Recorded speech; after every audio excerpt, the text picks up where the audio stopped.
Hello everyone.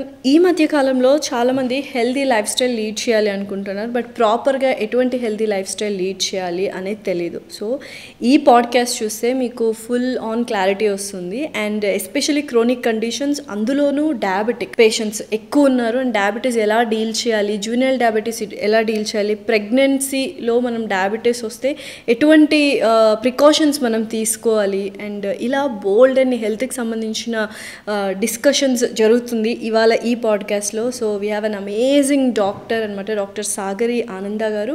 And she a diabetologist and అలాగే family physician. Let's shoot out some healthy questions to her. Hello అండి, how are you? I'm good, thank you. So ఈ మధ్య చాలా మంది చెప్తుంది ఏంటంటే high in protein and high in fibre, ఈ fibre rich కానీ ప్రోటీన్ రిచ్ ఫుడ్సే ఎక్కువ తినాలి అంటే ఎక్కడో చూస్తున్న ప్రతి ఒక్క కామన్ ఆడియన్స్ కావచ్చు, కామన్ మ్యాన్ కావచ్చు, అమ్మయ్య ప్రోటీన్ తినాలి, చూస్తే ఒక ప్లేట్ నిండా ఒక 6 eggs వైట్ ఎగ్స్, లేకపోతే ఒక ప్లేట్ నిండా బ్రెస్ట్ చికెన్ పీస్ తీసుకోవడం ఇలా చేస్తున్నారు, లేకపోతే ఓట్స్ లైక్ ఫైబర్ కంటెంట్. మిగతా మైక్రో న్యూట్రియంట్స్ పరిస్థితి ఏంటి? వాళ్ళు మళ్ళీ వాటిని సప్లిమెంట్స్గా తీసుకుంటున్నారు. అంటే there are 2 sections of people. ఒకళ్ళు హాఫ్ నాలెడ్జ్, ఒకళ్ళు చాలా overtly into it completely, like obsessed with that. Two extremes. Half knowledge ఉన్న వాళ్ళు ఏంటంటే ఎవరో ప్లేట్ చూసి మా ఫ్రెండ్ ఇలా చేశాడు, లేదా నాకు తెలిసిన ఆమె ఇలా చేసి సన్నపడింది, ఇలా మెయింటైన్ చేసింది అని చెప్పి ఇంప్రాపర్గా ప్రోటీన్ పౌడర్స్ కొనుక్కొని వచ్చి తీసుకోవడం. ఇంట్లో కూడా ఇంకా ఎగ్స్, చికెన్ ఇవే తింటూ they so much of protein load you're giving your kidneys. So protein burden ఎక్కువ అయిపోతుంది. సో అంత ఎక్స్ట్రీమ్స్ చేసుకోకుండా మళ్ళీ ఇంకొక section of people are like they are calculative. ఇవాళ నేను ఈ బ్రెస్ట్ తినాలి, దెన్ ఈ ఎగ్స్ తినాలి, and then I have to bulk up అని చెప్పి. సో ఈ ఎక్స్ట్రీమ్స్ అంటే దాంట్లో మళ్ళీ కీటో డైట్ చేస్తూ only high fibre, high protein and 0 carbs డైట్కి వెళ్ళిపోయి both the extremes are not good. Each individual personality is different. మనందరి బాడీ తత్వం ఒకలా ఉండదు. దెర్ ఆర్ ఫ్యూ పీపుల్ వాళ్ళు జస్ట్ వాకింగ్ చేసి రైస్ మానేస్తేనే చాలా వెయిట్ లాస్ అవుతారు. At the same time there are few people వాళ్ళు గంటల తరబడి ఎక్సర్సైజ్ చేస్తూ కొంచెం లో కార్బ్స్ డైట్ అది తీసుకుంటున్నా అంత గుడ్ అచీవ్మెంట్ ఉండదు వెయిట్ విషయంలోనే. అక్కడ మనకి main determining factories are basal metabolic rate, BMR. అంటే ఏమీ చేయకుండా కూడా మన బాడీ క్యాలరీని ఖర్చు పెట్టే తత్వాన్ని బేసల్ మెటబాలిక్ రేట్ అంటాం. సో అది ఈచ్ పర్సన్కి వేరీ అవుతూ ఉంటుంది and it varies with age.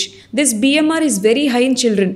అందుకే మనం పిల్లలకి నెయ్యి వేసి అన్నం పెట్టినా ఎంత చేసినా సరే వాళ్ళు అలానే ఉంటారు, ఒక మోస్తరుగా తక్కువ వెయిట్తోనే ఉంటారు. వాళ్ళకి పెట్టే ఫుడ్సే మనం మన టీనేజ్లోనే కాలేజ్ లైఫ్లో బిర్యానీస్ కానీ బర్గర్స్, పిజ్జాస్ తిన్నా we don't put on wait.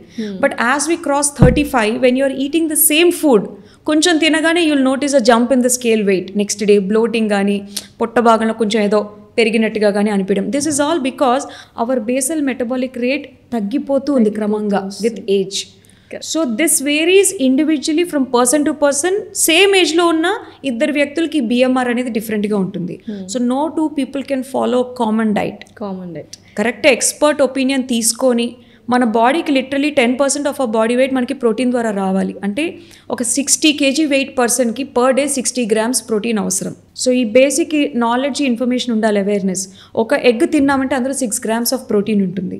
So 60 grams of protein మనకి పర్ డే రావాలి అంటే you could eat resource it from 1 cup dal, కందిపప్పు కానీ పెసరపప్పుతో, కొంచెం తోఫు ఆర్ చికెన్ వాటితో కానీ, కొంచెం ఎగ్ వైట్స్, ఒక 3 to 4 egg whitesతో కానీ, ఇవన్నీ మిళితంగా ఇండివిజువల్గా ఒక్కొక్క మీల్లో తీసుకుంటే we gather 60 grams of protein.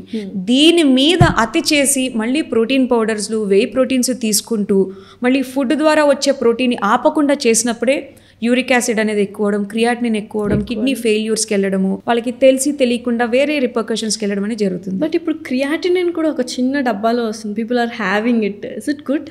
I do not encourage, ఎందుకంటే ఆర్టిఫిషియల్గా ఏవి తీసుకోకూడదు మనము, to be very frank. But if you are trying to achieve certain goal, you have a body building, you are in a certain profession, వాళ్ళు ఏంటంటే ఒక limited టైంలో తీసుకొని దాన్ని మళ్ళీ చిన్నగా తగ్గించుకుంటూ ఆపేస్తారు. So they have an army of people who are helping them out, a nutritionist and a doctor who is there with them round the time, and lab values కూడా రెగ్యులర్గా every 3 weeksకి టెస్ట్లు చేయించుకుంటూ చెక్ చేసుకుంటూ, and they measure their quantities of protein and carbohydrate ఇంటేక్ని చూసుకుంటూ తీసుకుంటారు. మనము అంత మెయింటైన్ చేయలేం because our profession is different. I could be an IT employee, or I could be just a homemaker, or I could be just a doctor or a lawyer or something. So na professional daniki health and fitness is just a regular maintenance daily routine. So వాళ్ళని చూసి creatine powder తీసుకుంటూ, వీళ్ళని చూసి whey protein తీసుకుంటూ, but వీళ్ళు maintain చేసిన ఈ expert opinions నేను మెయింటైన్ చేసుకోకుండా if I start taking this, I'm just putting my body to harm. Thank you so much. My pleasure. Thanks.